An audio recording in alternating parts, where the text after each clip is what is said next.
Continuing production of The Open Mind has been made possible by grants from the Rosalind P. Walter Foundation, the Bluestein Family Foundation, the Joan Gans Cuny and Peter G. Peterson Fund, Carnegie Corporation of New York, the Malkin Fund, the May and Samuel Rudin Family Foundation, the Joanne and Kenneth Wellner Foundation, and from the corporate community, Mutual of America.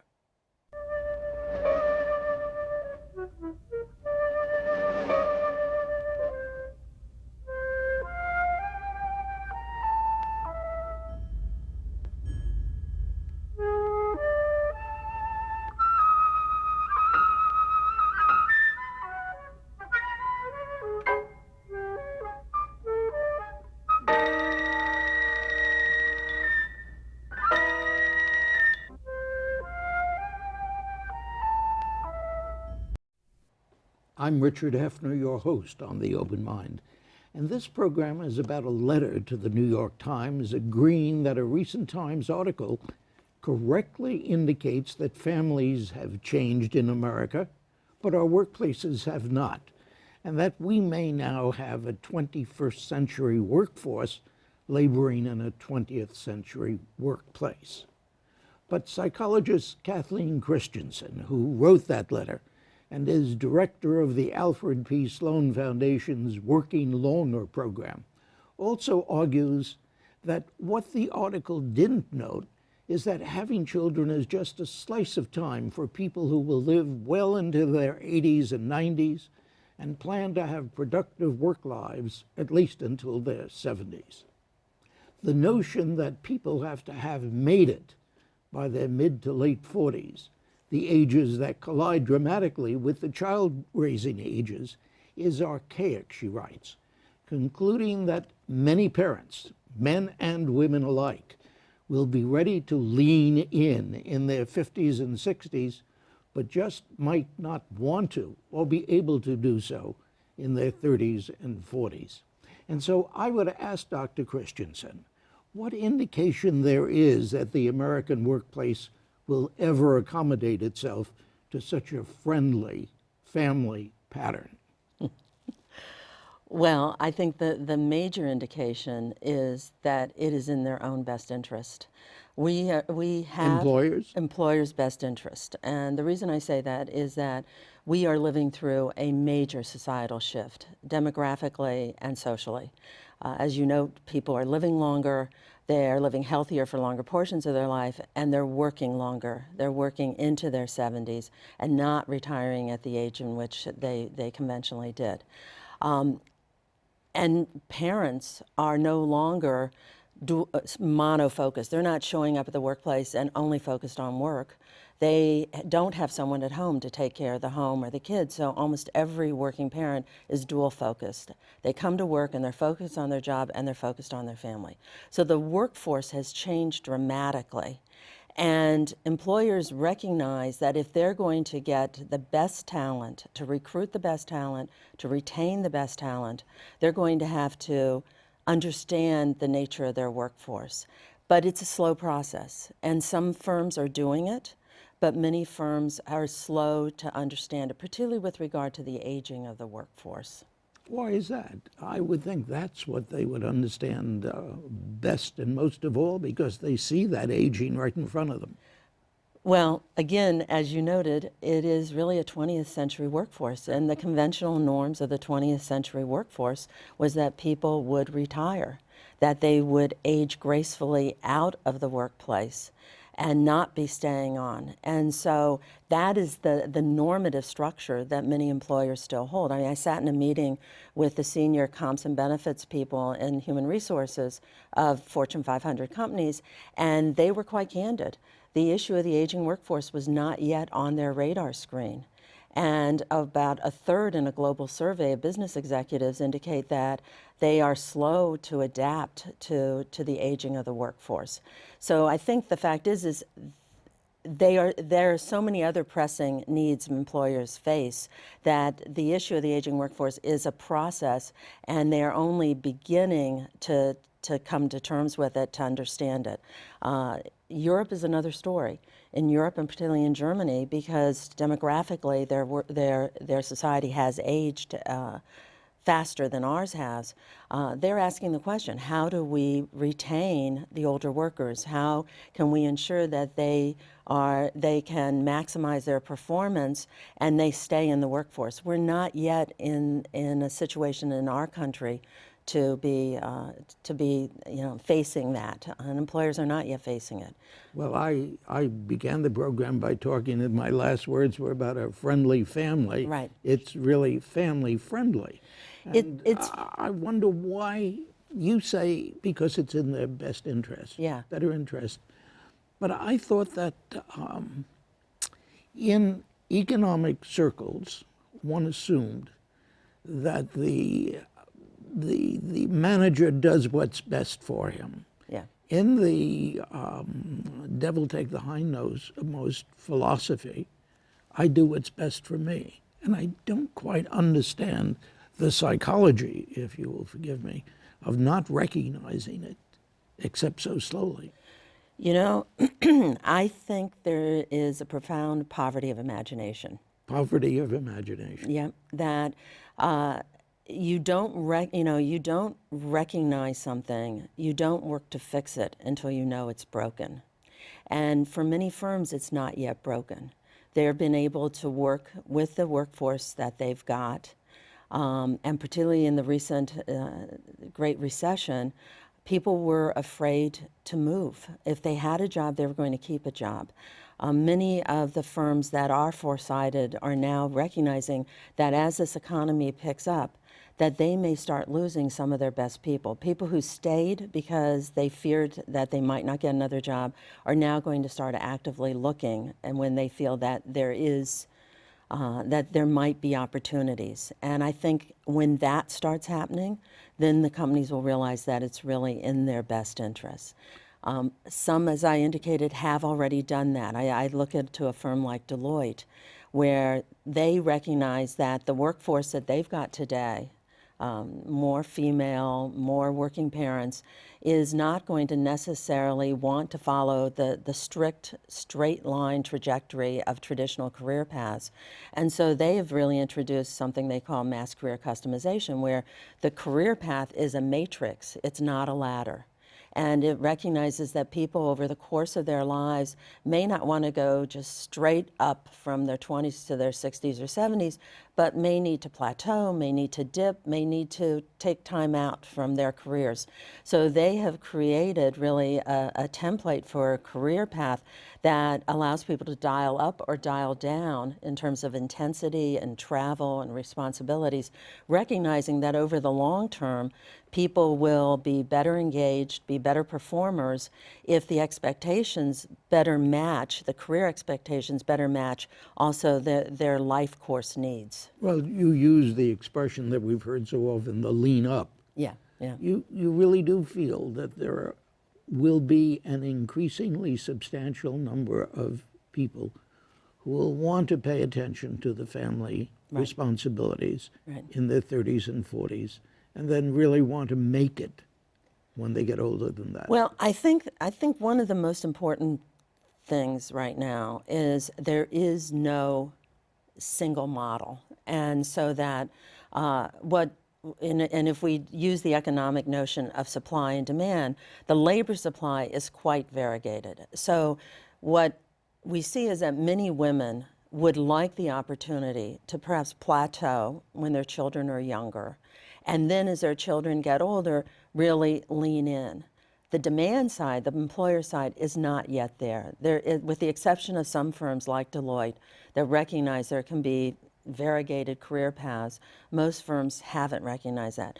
But from the supply side, there's no question that there are many women and many men who are ready to pick up steam in their 50s or 60s, but the workplace isn't really ready to address that or accommodate that. You say there is some indication. Have you done an analysis of what kinds of corporations in what areas are the ones who are recognizing this potential new pattern? We are in the process of supporting a great deal of research. So we're in the process of trying to understand not just industry or profession, but actual job characteristics, job conditions that would allow people to stay more fully engaged in the workforce over longer periods of time.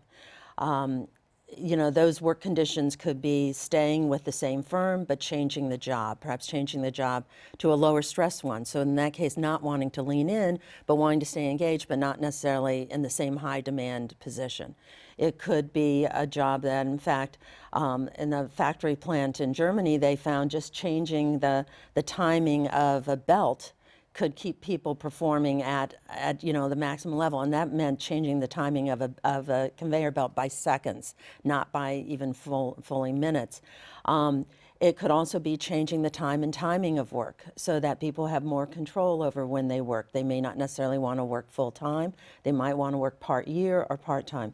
And interestingly enough, again from Germany and a German think tank, what they found trumped all the other work conditions was having people work on mixed age teams. So not having an age segregated team doing the work, you know, older workers working on this project, younger workers working on this one, but rather a team that mixes ages up. That was, in the case of this German study, the most effective way to keep older people engaged in the workplace. Do public employees make up the largest contingent of workers in our country? You know, that's a very good question. I don't think they make up the largest. I think they certainly make up one of the most significant. And in many cases, the public sector, the federal government, has led the way, at least with regard to one type of work condition, which is flexibility. So that the federal government was the first to really institute in the 70s a major flex time program. And the federal government in the 90s, and again now, has been implementing telecommuting, the ability to work at home or remotely instead of coming into the office every day. Has telecommuting proven to be a major factor in this reorganization? You know, it's not there's not a simple answer to that. The fact is that telecommuting works best when someone can work remotely 1 or 2 days a week. It is not an arrangement that works best from either the firm's perspective or the employee's perspective if it's 5 days a week, week in, week out. The firm, the employer wants to see the employee, and the employee wants to be engaged. And so the best arrangement with telecommuting is typically informally, and it's typically on a part-week basis, 1 to 2 days a week. You say informally. That puzzles me. Because I think, you know, sort of a catch as catch can. Well, it's a troubling notion because it creates special deals, and that can create inequities. But when you said earlier on, Dick, about, well, a family friendly, I think what we're really addressing is the fact that we are living through what is the equivalent of the Industrial Revolution. There is a major change, not just in the workforce, there's a major change in the demands of work. We're a global economy. We have all sorts of advanced technology which allow people not just to work anytime, any place, but all the time, every place.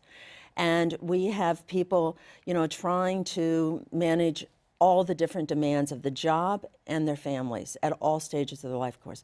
So we are living through a major change in the way work is organized across time and space and the way the workforce has changed.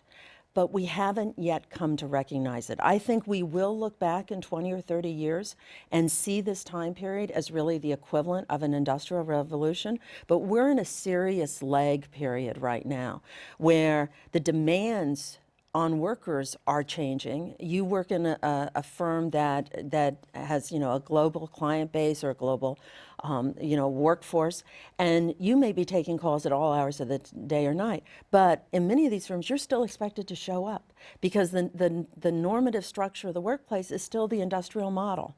It's, you know, you got to be present, you got to show up. So we're living through this leg where the workforce has changed, the demands are changed, the technology is facilitating those changes, but the expectations on where work is done and when it is done and even how it's done has not yet changed. Does this description make you feel, well, there's less reason for you to feel it than for me to feel it. To feel as I do, I'm glad I'm not young anymore. I think it's really hard. You know, I want to be hopeful, but I see the toll it's taking on the American workers, and we did fund a great deal of research on what was happening within the American family. And what came out very clearly is the degree to which working parents felt that they experienced a real time famine, and they felt they were being squeezed. They felt they weren't able to be the kind of parent they wanted, and they weren't able to be the kind of worker they wanted. And they felt they were constantly having to face false choices, that, you know, it didn't have to be like that. And I think very clearly of one woman who was in tears when she told me that, you know, she worked at a nursing home. She had to be there at a certain time every morning. She was a single mother, and she would take her sons and she'd put them on a public bus every morning. And they were 7 and 5 years old. And they would go by themselves to school, because if she was 5 minutes late getting to her work, which was in the opposite direction, she would get docked. And then if she got docked a certain number of times, she would be fired, and she could not afford to be fired. Now, that was a false choice. You know, there was no reason why a scheduling plan couldn't have been developed, and many firms are doing this, whereby she could have come in a little bit later and worked a little bit later. And that's where there's a poverty of imagination. That's where there's not really looking at what the demands of the jobs are and what the demands on the workers are, and trying to find that sweet spot where both needs can be met. You talk about different patterns, more progressive patterns abroad, and you single out Germany. Explain it. Well, again, there are fundamental differences between many of the European nations and the United States. One, they have a much more elaborated, much more detailed social cushion in effect. They've got laws that provide for leaves and provide for people to work various hours. Not just Germany, but the UK has what's called a right to request law. So they've got a very different, policy support system. They also have, in many cases, a different level of unionization of efforts to represent workers. But spell that out. A much more powerful union structure? Yes, they've got a power in many of the European countries, not all of them, but they do have a more powerful union structure. So, and in our country, as we know, the unions, union membership has really decreased over the last several decades. So what you have is a different framework in which employers operate. And that creates many constraints on employers, and many employers in the U.S. are happy not to have those constraints. But what it has created, at least in many of the nations, is a framework in which work is treated in a different way. That that workers can take a leave if there's a paid leave, if there is a sickness. They can negotiate flexibility without penalty or stigma. In the U.S., we have much more of a sense of a voluntary employer adoption of these arrangements. And in some cases and in some firms, that's working well. I mean, we have supported the Sloan Awards for business effectiveness and flexibility, and over 4,000 companies have applied for that, and over 2,000 have won that award. And these are companies that are recognized for their own recognition that they are adopting practices, and sometimes they're policies, and sometimes they're practices. They're not necessarily policies that allow people to have more control over when and where they work, and they feel it's in their best interest. They have a more highly engaged workforce, which translates into a more productive workforce. They reduce their costs on absenteeism, and they reduce their costs on recruitment because their attrition rates go down. down. So in those cases, those firms, without the kind of legislative framework that much of the European nations have, those firms have recognized that it is in their best interest to really rethink how and where work is done. You talk about the greater strength of unions abroad. That seems to be a movement so contrary to our own. Yeah. Do you see any changes in that pattern? And do you see any changes in the workplace thinking if there are not changes in the strengths of unions? Well, I mean, I'm not an expert on what the unions are doing. From what I see and read, it appears that they are rethinking more affiliate membership structures so that they don't necessarily organize workers in the way and represent them in the way they have, but there's an affiliate structure so that people can take advantage of the strength of the unions, particularly in their buying power for insurance or other benefits. Again, I think that there is no easy answer to that. That employees are, particularly as the economy picks up, are going to either be voting with their feet or be more vocal about the fact that it is really hard to do the work that's expected today. And again, I'm generalizing, and it is so what we really have to do is pay attention to the industry and the occupation and the regional nature of the work too. So it's hard to just generalize, but it is clear that many employees are having a very difficult time. They want to do their best. They want to feel they're as productive as possible, but they're also trying to figure out how it is that they can be that way. Kathy, is there any indication that creating a 21st century workplace for 21st century families is becoming a political issue? I have been amazed at the degree to which it's not a political issue. I really have been amazed. The demographics started shifting in the 80s with women entering and staying in the workplace, mothers staying in the workplace. The workforce trend towards early retirement started reversing itself in the mid-90s, and here we are at 2013, and our society still is not addressing these issues as if they are public social issues, and our politicians are not talking about these issues publicly. And I marvel at that with great disappointment.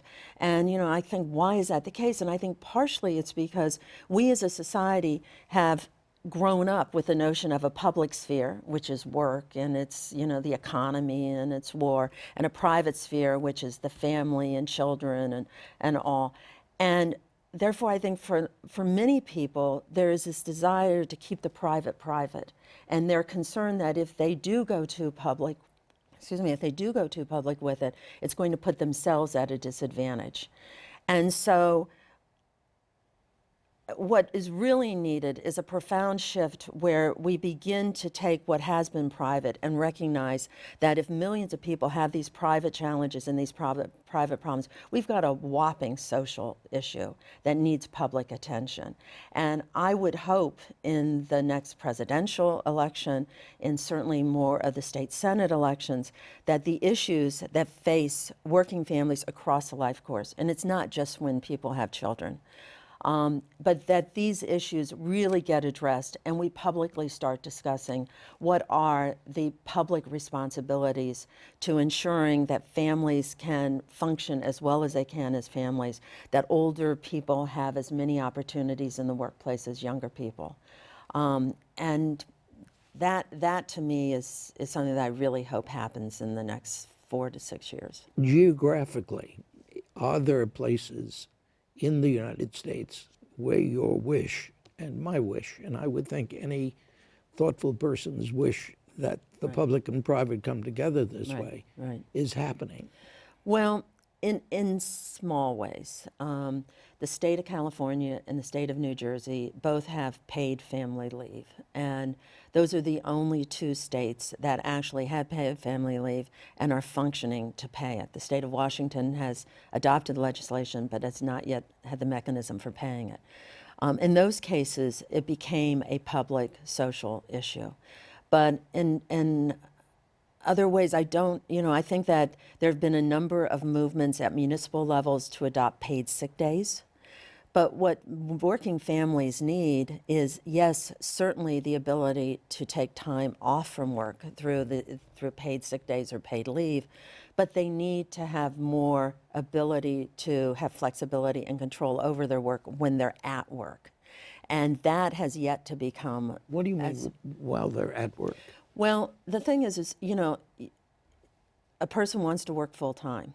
And the convention is they show up at 9 and they leave at 5, or they show up at 8, they leave at 4. Well, that might not work in all cases. Maybe they need to take a break in the middle of the day to take their spouse to the doctor. Maybe they need to come in a half hour later because the plumber will only come during conventional work hours. That happened. Yes, I know, and it affects everyone. Maybe as the woman who worked in the nursing home found, if she could just have another 20 minutes, she could take her children to school and get to work and be on time. So these are all examples of people who want to work and who are working full time. But the fact is, if they just had more ability to control when they might work over the course of a day or when they might work over the course of the week within the bounds of the firm, then everyone else would benefit. I mean, what we do know from a national survey that Families and Work Institute recently did was that that kind of flex time is increasing, the ability to have more control over hours. But other kinds of flexibility that require the firm paying, such as paid sick days or paid leave, is actually declining. Kathy Christensen, I'm so pleased that you were willing to come and talk about this subject today because it's obviously so important for us all. Thank you again for joining me on The Open Mind. Thank you. And thanks too to you in the audience. I hope you join us again next time. And meanwhile, as another old friend used to say, good night and good luck. And do visit the Open Mind website at 13.org/openmind to reprise this program online right now, or to draw upon our archive of 1,500 or so other Open Mind and related programs. That's 13.org/openmind.